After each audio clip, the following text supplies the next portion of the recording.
আপোনালোকৰ মাজত মই আবু আহমেদ নতুন এটা ভিডিঅ' লৈ আহিছোঁ আৰু যিহেতু সেইদিনাখন এইটো এখন ছাইট দেখাইছিলোঁ আপোনালোকক কেনেকৈ কি কাম হৈছে বলক আপোনালোকক দেখাওঁ। এটা ৰুম মাৰিলোঁ আমি, এইটো এটা ৰুমত টাইলছ লগালোঁ।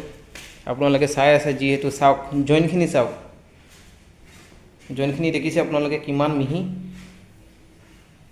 টাইলছৰ ফিনিচিংটো আপোনালোকে চাই আছে, এইটো এনেকেই ফিনিচিং, বহুত ধুনীয়া ফিনিচিং হৈছে। আৰু আপোনালোকে কমেণ্ট কৰি জনাব কেনেকৈ কি হৈছে। আৰু ব্লক নেক্সট আৰু এটা ৰুমত লৈ যাওঁ আপোনালোকক।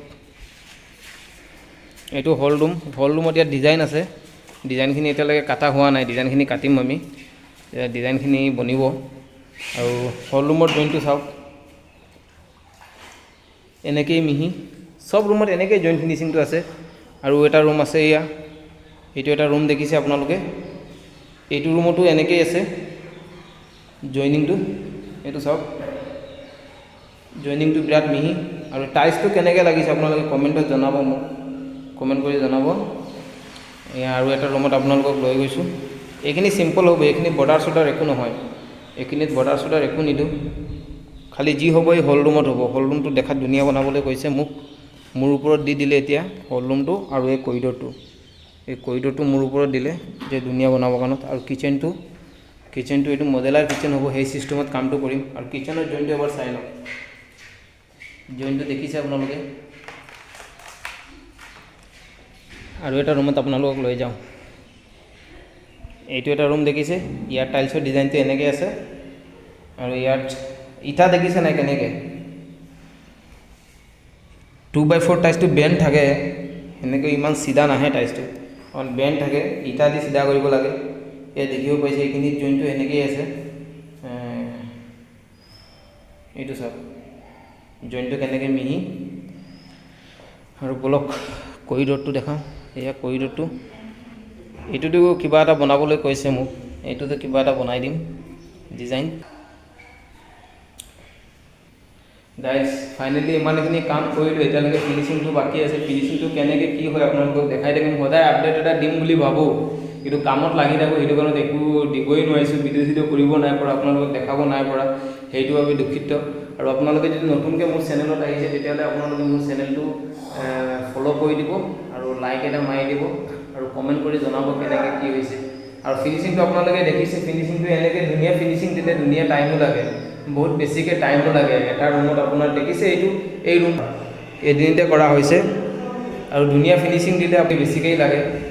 আৰু বহুত জেগাত মই কাম বহুত চাওঁ, কিছুমান জেগাত ৰেট নিমিলে, বহুত কমত কয় মালিকবোৰে কৰি দিবলৈ। মই কম ৰেটত কামটো নকৰোঁ, বিশেষকৈ আপোনালোকক জনাই দিছোঁ, মই কম ৰেটত কাম বিলকুল নকৰোঁ। কম ৰেটত কাম কৰিলে কি হ'ব, টাইমটো কম থাকে, মই যোনটো কৰিব লাগে মই সেইটো কৰিব নোৱাৰোঁ, সেইটো কাৰণত মই কম ৰেটত কামটো নকৰোঁ।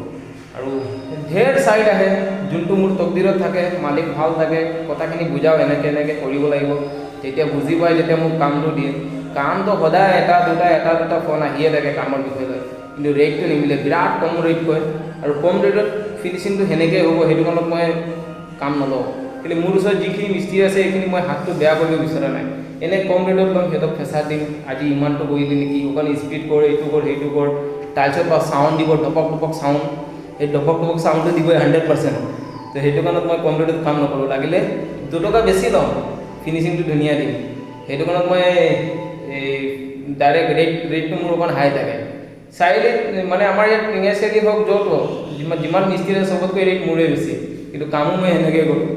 সেইটো কাৰণত আপোনালোকক দেখালোৱে, এই জইনটো চাওক, তো সেনেকৈ কামটো কৰিলে আপোনাৰ টাইমটো বেছি লাগিবই। আৰু ইটা দেখিছে, টাইলছটো বেণ্ড থাকেই, এই ইটা দেখিছে, ইটা কমাই দিলোঁ কেইখনমান, আৰু ইটা আছিলে। তো সেনেকৈ মানে কিছুমান ধৰক কম বেণ্ড থাকে, ইটা কম দিবলগীয়া হৈ যায়, কিন্তু কিছুমান টাইমত বহুত ইটা দিব লাগে। আৰু সেইবোৰ যদি কম ৰেটত দি আহি পেলাই কি ক'ব, এইটো কেলৈ বৰিত লাগিছে, এইটো কেলৈ বৰিত লাগিছে বোলে, এনেকৈ ক'ব। আৰু যিহেতু মানে 100% যে বেণ্ড মিলি যাব এইটো কোনেও ক'ব নোৱাৰে, মিস্ত্ৰী হয়, ভগৱান নহয়। যিমানখিনি পাৰোঁ নিজৰ হাতত যিমানখিনি যাদু আছে সিমানখিনি মেকআপ কৰি দিওঁ, বেণ্ডখিনি মিলাই দিওঁ। মই কেতিয়াও নকওঁ যে মই 100% কামটো একদম পূৰা বেণ্ড মানে নহ'বই, পূৰা সমান হ'ব, সেইটো ক'ব নোৱাৰি। 99.99 গেৰেণ্টি আছে যে বেণ্ড নহয়, কিন্তু কিছুমান অলপ চলপ হৈ যাব। কিন্তু যিহেতু মই মিস্ত্ৰী হয়, কোনো ওপৰৱালা নহয় যে মিলাই দিম, আৰু সেইটো কোম্পানী ক'ব নোৱাৰিব যে মোৰ টাইলছটো বেণ্ড নাইকিয়া, যি কোম্পানী হওক যিমান ব্ৰেণ্ডেড হওক সি যে ক'ব নোৱাৰে মোৰ টাইলছ বেণ্ড নাইকিয়া, এইটো জিন্দগীত ক'ব নোৱাৰে সি, কেলৈ কি টাইলছ বেণ্ড থাকেই, টাইলছ বেণ্ড থাকিবই, সেই কোম্পানী ক'বই নোৱাৰে যে মোৰ টাইলছ বেণ্ড নাইকিয়া। বাকী মিস্ত্ৰীৰ ওপৰত ফিটিং হওক, লাষ্টিং হওক, 25 বছৰ 30 বছৰ যোৱা কিছুমান গেৰেণ্টি টাইলছ আছে, সেইখিনি চব মিস্ত্ৰীৰ ওপৰত। মই এটা কথাই জানো, সি ধপ ফিটিং কৰি থৈ দিব, কি হ'ব, ভাঙিবই। ইয়াত দোকানী কোম্পানী কি দুখ আছে?